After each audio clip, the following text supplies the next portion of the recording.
పాడదాం. యేసుని వాక్కు నిత్యము నిల్చున్, ఏమి మారినా పొల్లు పోదు, భూమి ఆకాశముల్ గతించినాను, మారాజు పల్కు మారాదు.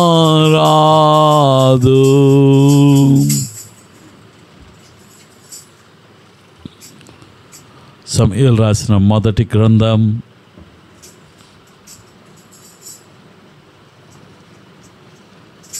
30వ అధ్యాయము 19వ వచనం. First Samuel chapter 30 verse 19. మొదటి సమూయేలు గ్రంథం 30వ అధ్యాయము 19వ వచనం అందరం కలిసి చదువుకుంటాం. మొదటి సమూయేలు 30వ అధ్యాయం 19వ వచనం. కుమారులనేమి కుమార్తెలనేమి దోపుడు సెమ్మేమి వారు ఎత్తుకుపోయిన దానంతట్లో కొద్దిదేమి గొప్పదేమి ఏదియు తక్కువ కాకుండా దావీదు సమస్తమును రక్షించెను. ప్రేమగల తండ్రి, పరిశుద్ధమైన దేవానికి వందనములు. ఇంతవరకు వ్యక్తిగతంగా నిన్ను ఆరాధించట్లో నువ్వు మాకు సహాయపడిన విధానం బట్టి మీకు కొద్ది సమయంలో మేము నీ శరీరానికి నీ రక్తానికి సాదృశ్యంగా ఉన్న రొట్టె ద్రాక్షాల పాలు పొందుతుండగా యోగ్యమైన పాలు మాకు అనుగ్రహించండి. నీ వాక్యంతో మాట్లాడండి. నువ్వు మాట్లాడే దేవుడివి. ఎవరెవరు ఏ అవసరంలో వచ్చారో, ఏ ఇబ్బందికరమైన పరిస్థితుల్లో వచ్చారో నేను ఎరగను.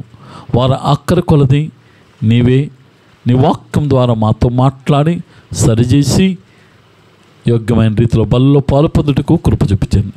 నీ వాక్యం చెప్పడానికి యోగ్యుడు కాదు, ఆయనను నీ సిలువ చాటును నన్ను మరుగుపరిచి నీ వాక్యమును చెప్పుట్లో వాక్శక్తి నాకు అనుగ్రహించి నీ పరిశుద్ధాత్మతో నన్ను నింపండి. నీ సిలువ చాటును మరుగుపరచండి. నీవే ప్రతి ఒక్కరితో మాట్లాడుతూ రావాల్సిందిగా కోర్చు. ఘనత మహిమ నీకే చెల్లిస్తూ యేసుక్రీస్తు నామమున ప్రార్థిస్తున్నాం తండ్రి, ఆమేన్. ఈ సంవత్సరము మన సహవాసానికి ఇచ్చిన లేకపోతే వాగ్దానం మోటో కార్డులో 2వ వాక్యం, దావీదు సమస్తమును రక్షించెను, బ్రాకెట్లో సంపాదించెను. David recovered all. David recovered all. ఈ మధ్య కాలంలో కొన్ని ప్రదేశాల్లో, విజయవాడలో మరి ముఖ్యంగా బైకుల మీద ఇద్దరు కూర్చుంటారు. వాడు కూర్చుంటాడు, పేపర్ పట్టుకుంటాడు, చూస్తాడు, బైక్ ఫోటో తీసుకుంటాడు. నెక్స్ట్ ఆటోని పిలిపిస్తాడు, ఎక్కిచ్చేస్తాడు బండిని. ఏంటని ఏం చేస్తున్నట్టు? ఆ బండి ఫైనాన్స్ కట్టలాడు. అవునా? ఫైనాన్స్ కట్టకపోతే ఏం చేస్తూ ఉంటాడు? బండి రికవరీ పెట్టేసుకుంటాడు. ఆడు కట్టలేదు కాబట్టి రికవరీ చేసుకుంటాడు. దావీదు అంటే ఆడేదో నష్టపోతున్నాడు. ఉదాహరణకి మొన్న వరదలు వచ్చినాయి మనందరికీ.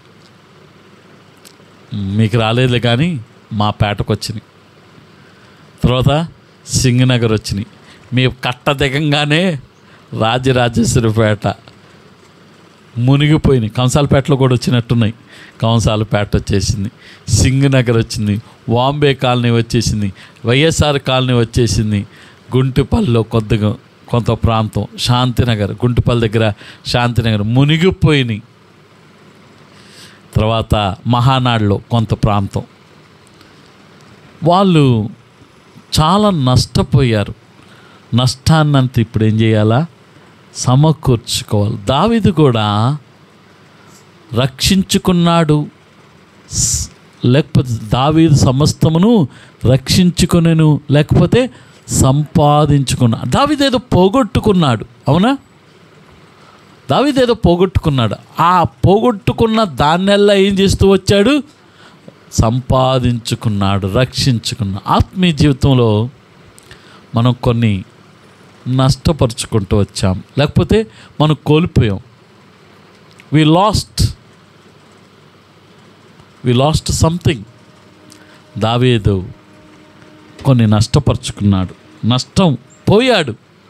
రండి, 1 సమూయేలు 30:18-19 మరలా చదువుకుంటాం. ఈలాగున దావీదు అమాలేకులు దోచుకుపోయిన దానంతటినీ తిరిగి, మరియు అతడు తన 2 భార్యలను రక్షించుకొనెను.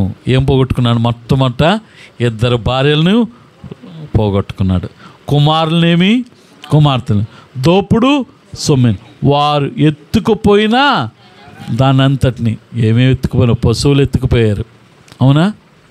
బంగారం ఎత్తుకెళ్ళిపోయారేమో, వెండి ఎత్తుకెళ్ళిపోయారేమో, అవన్నీ లేవు కదా అరణ్యంలో అంటే. సరే, కానీ పశువులు ఉంటాయిగా. ఫస్ట్ ఎవరిని పోగొట్టుకున్నాడు? భార్యలను పోగొట్టుకున్నాడు. ఇది నిజమే. భార్యలను పోగొట్టుకుంటే చాలా బాధే. బ్రదర్స్కి తెలిసిద్ది. ఆమె గారు అలిగి ఇంటికి వెళ్ళిపోయింది అనుకో, ఫస్ట్ 2 రోజులు కాళ్ళలో వేసుకొని చక్కగా తిరుగుతాడు. 3వ రోజు నుంచి బాధ స్టార్ట్ అయింది. ఇల్లు చూస్తే మురిగ్గా ఉంటుంది. ఎవడు ఉడుతాడు?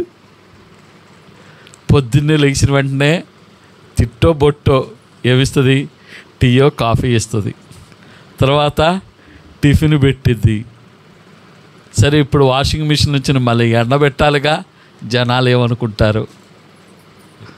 అది అయిపోయింది. మధ్యాహ్నం ఆకలేస్తూ ఉంటుంది.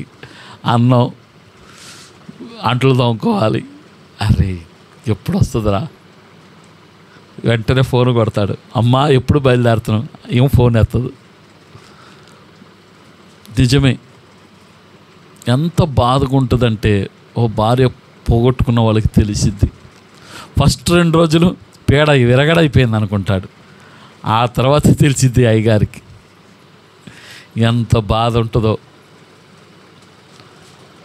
ఈ యొక్క దావీదు గారికి అరణ్యంలో ఉన్నాడు. అరణ్యంలో ఉంటే ఆయన ఎక్కడో ఈయనతో పాటు 600 మంది ఉన్నారు. వాళ్ళందరినీ వేసుకొని వేరే చోటకి వెళ్ళాడు. ఈలోపు అమాలేకులు వచ్చేసి ఏం చేశారంట? మొత్తం దొంగిలిచ్చేశారు. వరదలో ఒక బెడ్, డబుల్ కాట్ బెడ్, పొరుపు, టీవీ, బీరువా ఇవన్నీ పోతే కళ్ళమట్టగా నీళ్ళు వస్తాయి. నేను చూసా,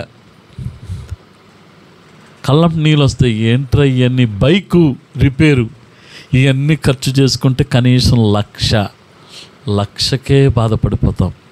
కళ్ళం నీళ్ళు నిజంగా సంపాదించుకున్న పోతే ఇక్కడ చూస్తే 600 మంది పిల్లలు 600 మంది ఇంతో పాటు వచ్చారు.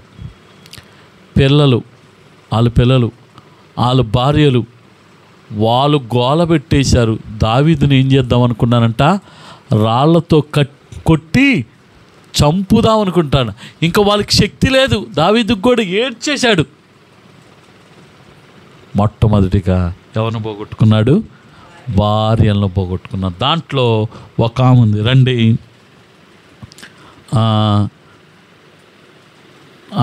3వ వచనం చదువుతున్నాం.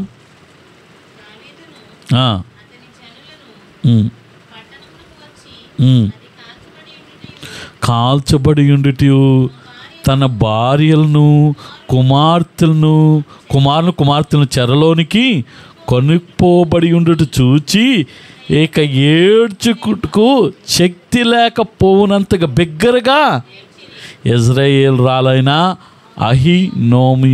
నోయాము, కర్మేలునైన నాబాలు భార్య అయిన అబీగేలును కొనుపోబడుగా చూచి దావీదు మిక్కిలి దుఃఖపడాను. అబ్బా, ఇద్దరు భార్యలను పోగొట్టేసుకున్నాడు, కుమార్తెలను పోగొట్టుకున్నాడు, పశువులు పోగొట్టుకున్నాడు. ఈయన పోతే పోని పక్కనోడు 600 మంది కూడా పోయింది. దావీదు ఇప్పుడు భార్యలు ఆత్మీయ అర్థం మనము దావీదు గురించి పక్కన పెడదాం కాసేపు. ఆత్మీయంగా మనము ఏం పోగొట్టుకున్నాం? దావీదు ఏం చేసుకున్నాడు?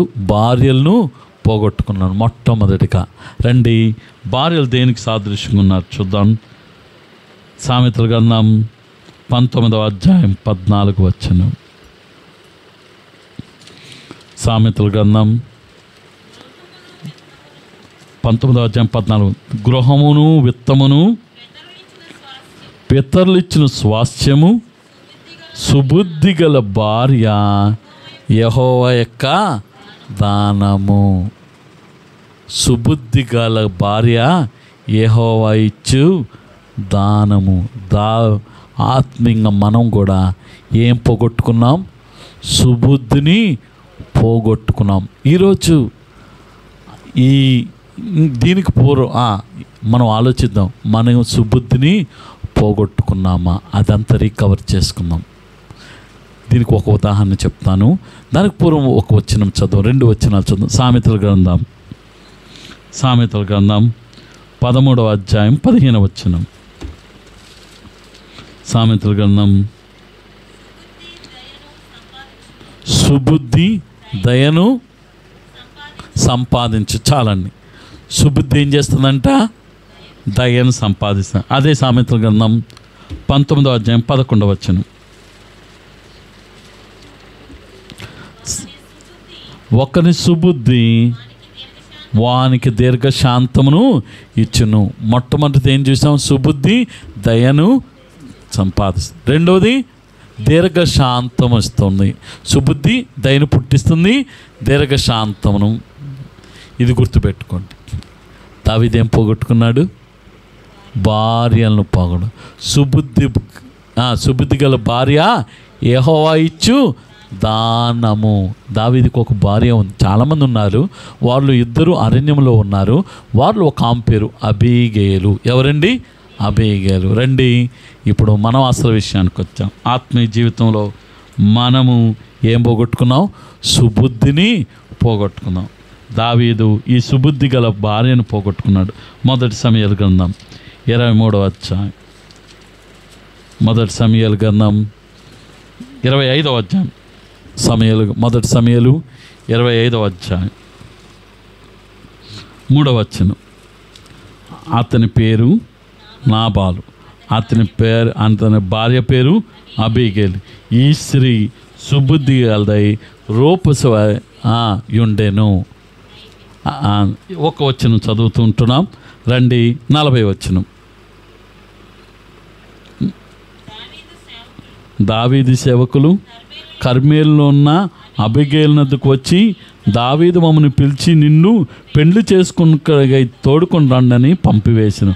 ఆమె లేచి సాగిలపడి, నా ఏలినవాడా, నేను వాని చిత్తము, నా ఏలినవాని సేవకులు కాలు కడుకు, నా ఏలినవాని దాసురాలు నేను సిద్ధంగానున్నానని చెప్పి త్వరగా లేచి గార్ధబాము ఎక్కి తన వెనుక నడుచున్న 5 పనికెత్తులను కూడా దావీదు పంపిన దూతలు వెంబడి రాగా దావీదు ఆమెను పెండ్లి చేసుకొనెను.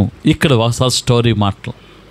కాసేపు మీరు నా వైపు చూస్తే నేను మొత్తం స్టోరీ చెప్తాను. దావీదు గారికి గొల్యాతుని జయించేశాడు. కానీ ఎప్పుడైతే గొల్యాతుని జయించేశాడో నాటి నుండి సౌలు ఏ చూపు చూపిస్తున్నాడు? దావీదు ఏళ్ళ విషపు చూపు. ఎప్పుడు చంపుదామా అని చూస్తూ ఉంటున్నాడు. దావీదు ఇంకా తట్టుకోలేదు. చాలాసార్లు సహించాడు. ఈటి విసిరేశాడు. ఓసారి తాను మంచం మీద ఉన్నప్పుడు పొడవబోయాడు, 3 సార్లు ఇటు చేశాడు. అనేకులు ఇంకా చంపడానికి ఎన్నో ప్రయత్నాలు చేశాడు. ఇక్కడ ఉంటే బతకను అనేసి దావీదు గారు సమూయేలు చనిపోయిన తర్వాత అరణ్యంలోనికి వెళ్ళిపోయాడు. వెళ్ళిపోతా తిరుగులాడుతూ ఉంటే అక్కడ ఓసారి ఏం జరిగిందంటే కర్మేలు పర్వతంలోకి వెళ్ళాడు. కర్మేలు పర్వతంలో ఒకడున్నాడు. అక్కడ ఒక ఆయన గొర్రెలు కాసుకుంటుంటున్నాడు. ఆయన పేరు నాబాలు. రండి 25వ అధ్యాయము 2వ వచనం. కర్మేల్లోని మయోను నందు ఆస్తి గలవాడు కాపురున్న అతడు బహుభాగ్యవంతుడు. అతనికి 3000 గొర్రెలను 1000 మేకలను ఉండెను. అతడు కర్మేల్లో తన గొర్రె బొచ్చు కత్తిరించుటకై పోయిండెను. చాలా ఇక్కడ నాబాలు అనే వ్యక్తి ఉన్నాడు. ఆయన ఎట్లాంటి వాడు అంటే 3వ వచనంలో చర్యలు బట్టి చూడగా నాబాలు మోటువాడును దుర్మార్గునై ఉన్నను. అతడు కాలేబు సంతతివాడు. వీడికి ఎన్ని గొర్రెలు ఉన్నాయంట? 3000 గొర్రెలు, 1000 ఒకటి ఎంత వేసుకుందాం? 10,000 కూడా రాట్ల. ఒక గొర్రె దాదాపు ఒక 20,000. మనం 10,000 వేసుకుందాం. ఎంత తక్కువ వేసుకున్నా 10,000 ఇంటూ 3,000 ఎంత? 30 లక్షలు. ఆ తర్వాత నేను 10,000 వేసా, అవునా? ఎన్ని మేకపిల్లలు? 1000. అది ఒక 10,000 వేసుకో, ఎంత? 1,00,000. అన్ని గొర్రెలు, అన్ని మేకపిల్లలు. వీడు బహు ఆస్తిపరుడు. ఎవరండి? ఈ నాబాలు చర్యలను బట్టి చూడగా వాడు మోటువాడు, దుర్మార్గుడు. మోటువాడు, నా మాటలు కాదు, బైబిల్లో ఉన్నాయి. 3వ వచనంలో చర్యలను బట్టి చూడగా నాబాలు మోటువాడును దుర్మార్గుడై ఉండెను. మోటోడు. ఎంత మోటాడు అంటే, మోటుతనం అంటే అర్థం చెప్తాను చిన్న ఉదాహరణకి. దండం కట్టాం, ముడేసాం. వర్షం పడుతుంది అనేసి ఒక వైరు తీసుకొని దండం కట్టాం. మనం ఏం చేస్తాం? వర్షం తగ్గిపోయింది, ఈ దండాన్ని ఏం చేస్తాం? లాగేస్తాం, అవునా? మనం ఏం చేస్తాం? ముడిని ఇప్పేసి లూజ్గా వేసి ఉంటాం కదా, ఇంట్లోనే కదా దండం. ఈ మోటోలు ఏం చేస్తారు తెలుసా? ఇంత కష్టపడరు. చాకు తీసుకురా అంటారు, చాకు తీసుకురా కోసేస్తారు. మోటుతనం, మోటుకు ప్రవర్తిస్తారు. ఇట్లాంటి ప్రవర్తన గలవాడు. చెప్పిన మాట వినడు, మూర్ఖుడు. ఇంకో మాట చెప్పాలి, మోటుతనంగా ప్రవర్తిస్తాడు. మన ఒకటి చెప్తే ఇంకోటి అంటాడు. సున్నితంగా పోయేదాన్ని పెద్దగా చేస్తాడు. ఇంకోటి లక్షణం ఏంటంటే, రెండవదిగా దుర్మార్గుడు. నా మాటలు కాదు, వీడు దుర్మార్గుడు. ఏమైందంటే, దావీదు గారు సౌలు గారు ఏం చేస్తూ వచ్చాడు? ఇన్ని తరుముతూ వచ్చాడు కాబట్టి దావీదు అరణ్యంలో నివసిస్తూ వస్తే ఆయన కర్మేలు కొండ మీద ఉన్నాడు, అరణ్యంలో ఉన్నాడు. అప్పుడంట నాబాలు యొక్క గొర్రెల కాపర్లు గొర్రెలు కాయడానికి ఈ దావీదు ఎక్కడ ఉంటున్నాడో ఆ ప్లేస్కి వచ్చారంట. ప్లేస్కి వచ్చినప్పుడు ఈ దావీదు గారు ఏం చేస్తూ వచ్చాడంటే, తనతో పాటు ఉన్న వాళ్ళు రాత్రిపూట ఏం చేస్తూ వచ్చారు? కాపలా కాస్తూ ఉన్నాడు. కాస్తూ ఉన్నప్పుడు ఒక్క కీడు కూడా జరగలేదంట, ఒక్క నష్టం కూడా జరగలేదంట. దావీదు గారు ఏంటి? ఆయన ప్రొఫెషన్ ఏంటి? ముందు రాజు కాక మునుపు గొర్రెల కాపరి. అక్కడ ఎవరైనా గొర్రెలు కుంటుతున్నాయి అనుకో, దావీదు గారు పిలిచి రా, దాన్ని కూర్చోబెట్టుకొని దానికి కట్లు కట్టేవాడేమో. చక్కగా చూస్తూ వచ్చాడు, ఏ కీడు చేయలేదంట. వీళ్ళేంటి? అరణ్యంలో ఉన్నాడు, తిండి లేదు. దావీదు ఏం చేయొచ్చు? ఒక మేక పిల్లను వండుకోవచ్చు, ఒక గొర్రె పిల్లను తీసుకొచ్చి వండుకోవచ్చు.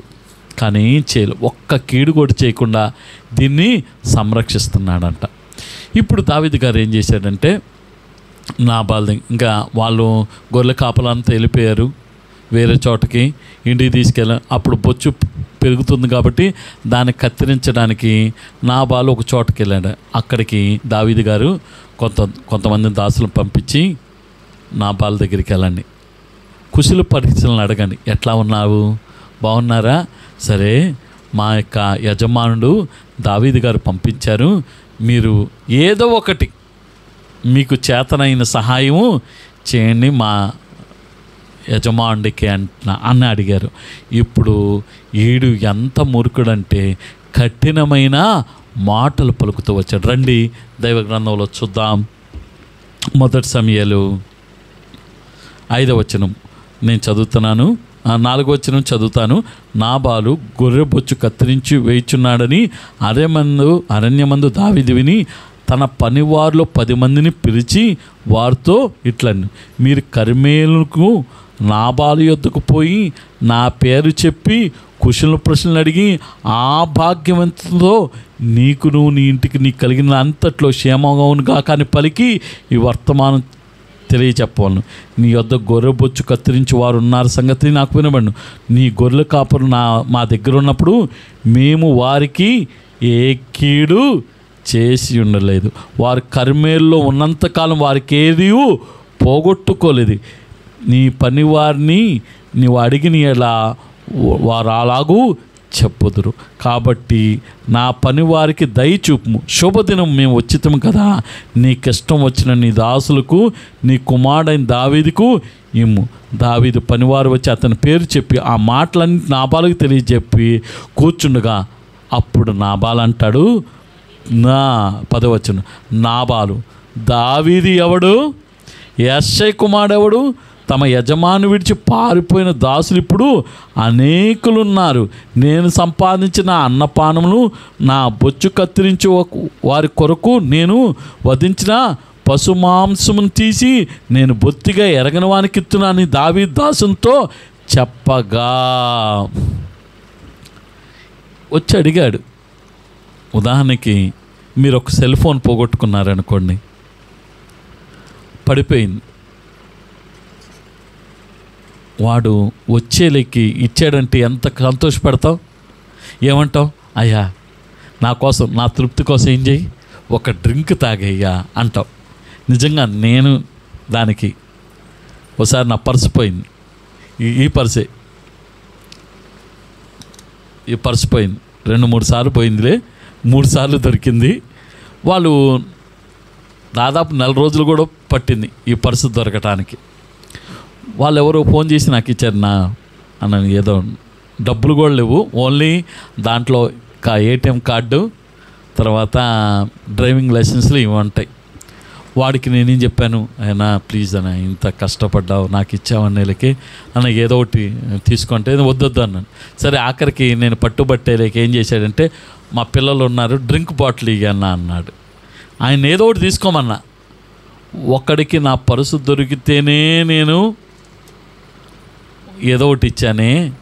దావీదు వాళ్ళని ఎన్ని రోజులుంటే అన్ని రోజులు కీడు రాకుండా ఏమి దొంగిలించకుండా కాపాడే, ఈయనకి ఆహారం లేదు, పెట్టేవాళ్ళు లేరు, అట్లాంటిది ఇంత కాపాడితే ఈడు ఏమన్నాడు, ఈ నాబాలు దావీదెవడు, యెష్షై కుమారుడను ఇలా పంచుకుంటే ఆడు పారిపోయినోడు గురించి నాకు చెప్తున్నావా అనేసి చెప్పేలేకే వీళ్ళేం చేయాల, ఈ 10 మంది చక్కగా వెళ్ళారు,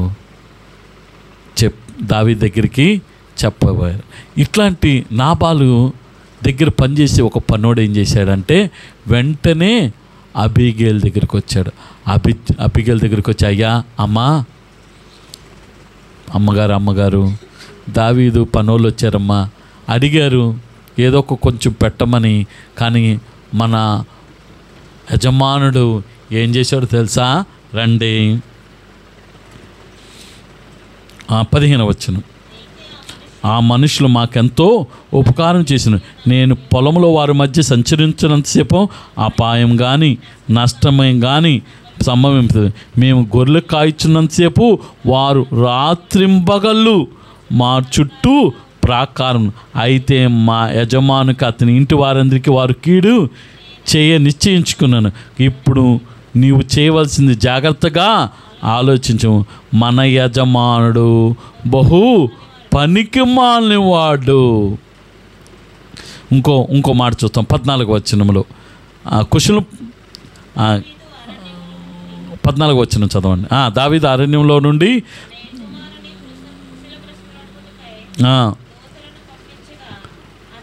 అతడు వారితో కఠినముగా ఎంత కఠినంగా మాట్లాడాడంటే, దావీదెవడు? యెషై కుమారుడు. వీడు చెప్పాడు, రేయింబగలు రాత్రింబగళ్ళు మనల్ని కాస్తూ వచ్చాడమ్మా అంటే, ఇంకో మాట కలిపాడు, మన యజమానుడు బహు పనికిమాలినవాడు. ఇక్కడ నిజంగా మనం దృష్టిలో పెట్టుకున్నాం. మనం కూడా మోటుతనంగా ప్రవర్తించిన వాళ్ళు, దుర్మార్గంగా ప్రవర్తిస్తాం, కఠినంగా మాట్లాడేవాళ్ళం. అవును, మన ఇంట్లో ఏదన్నా నష్టం వచ్చిందనుకో ఏమంటారు? మాకే జరగాల ఈ నష్టం? దేవుడు ఇన్నాళ్ళు కాపాడింది పోయే, ఏదో చిన్న అనారోగ్యం వచ్చేలేకే మాకే రావాలా అనేసి మనం ఎన్నిసార్లు అన్నా. రెండవది, బహు పనికిమాలిన వాళ్ళం. ఎందుకు పనికి రాని వాళ్ళం? ఎవడన్నాడు? ఒక దాసుడు.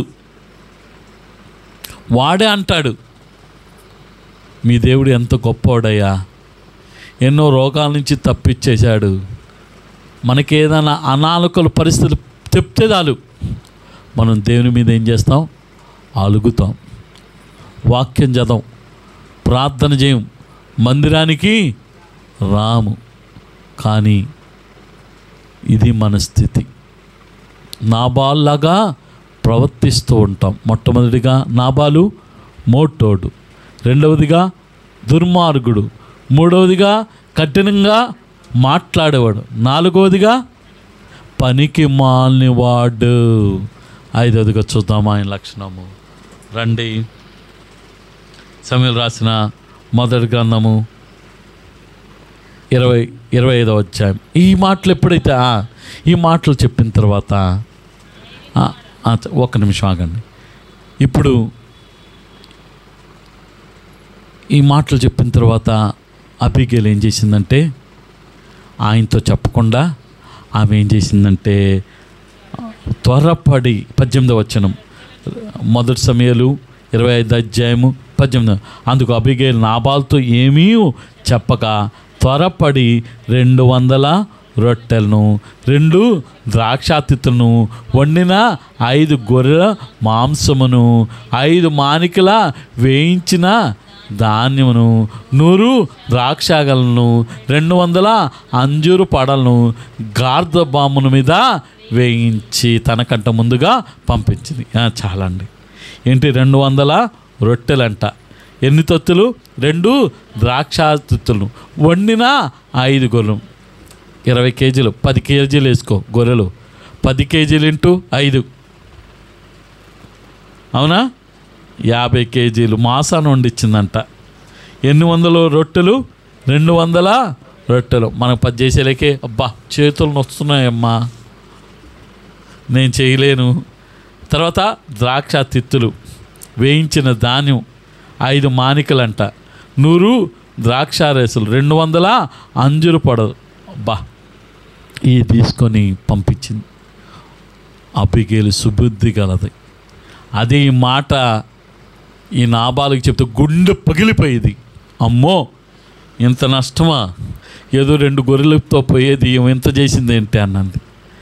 అప్పుడు ఎప్పుడైతే దావీదుకి ఈ మాటలు చెప్పాడో, అయ్యా నాబాలు ఇట్లాగా యోగ సమాచారం వెళ్ళి అడిగాము, ఆయనకి కొద్దిగా ఏదైనా పెట్టమని అడిగాము, ఎవడు అన్నాడు? దావీదు ఎవడు?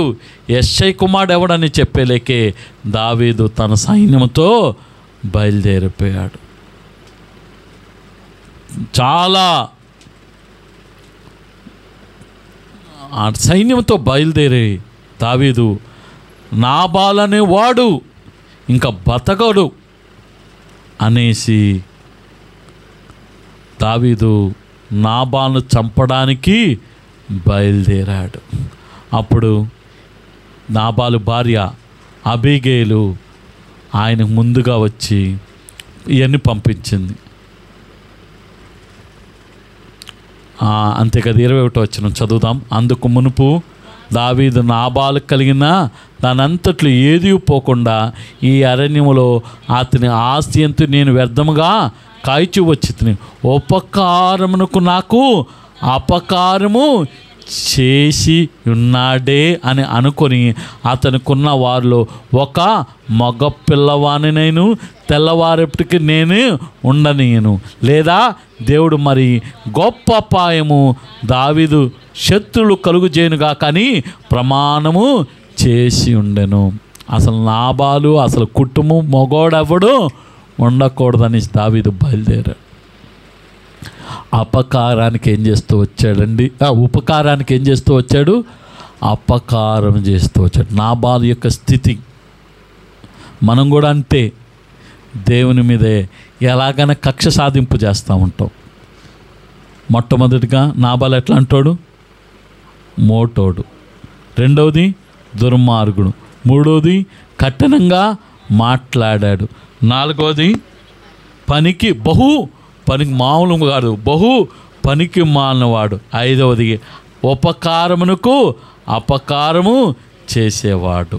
అప్పుడు అబిగైలు ఏం చేసిందంటే దావీదుని కొని గార్ధబాము దిగి దావీదు సాష్టాంగ నమస్కారం చేసి అతని పాదములు పట్టుకొని ఇట్లను, నా ఏలినవాడా, ఈ దోషం నాదని ఎంచుము, నీ దాసురాని నన్ను మాట్లాడి, నీ దాసురాని నేను చెప్పు మాటలు ఆలకించు, నా ఏలినవాడా, దుష్టుడైన ఈ నాబాలును లక్ష్య పెట్టువాడు. ఇంకో డిగ్రీ వచ్చింది అయ్యగారికి. ఈడవడు దుష్టుడు. 6వ క్యారెక్టర్ ఫ్యూచర్. ఈ దుష్టుడైన నాబాలు సొంత భార్య అంటుంది ఏమని? దుష్టుడు. నిజంగా ఆమె ఎంత ఆయనతో కాపురం చేసిందో. ఈ యొక్క పనివాడు అంటాడు, పనికి మాలినవాడు యజమానుడు, కఠినంగా మాట్లాడినవాడు. ఈడు పేరుని బట్టి చూస్తే ఈడు మోటోడు, దుర్మార్గుడు. ఎట్లాంటి వాడు ఈ నాబాలు. నిజంగా మన ఆత్మస్థితి ఇంతే. దేవుడు మనకెన్ని చేసినా మనం నాబాలు వలె ప్రవర్తిస్తూ వచ్చాము. అంతేకాదు దావీదు గారు ఎప్పుడైతే చంపుదామనుకుందో ఏమా వెళ్ళి బతిమలాడుకుంది. ఒక ఆడామ వెళ్ళి త్వరపడి ఏం చేసిందంట? దావీదుని కనుగొని సాష్టాంగ నమస్కారము చేసి అతని పాదములు పట్టుకొని, నేను తప్పు చేశానే, దయచేసి వదిలేసేయి. అంతేకాదు ఆమె ఆఖరికి ఎట్లా చేసిందంటే, నాబాలు మోటువాడు, అతని గుణం అతని ఏలినవాడు కనబడలేదు.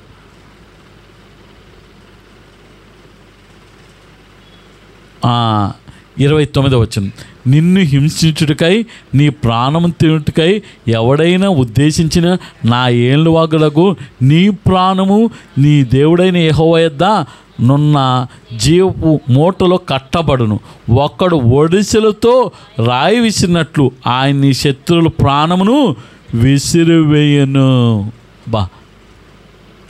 ఎక్కడ గుర్తు తెచ్చుకుంది?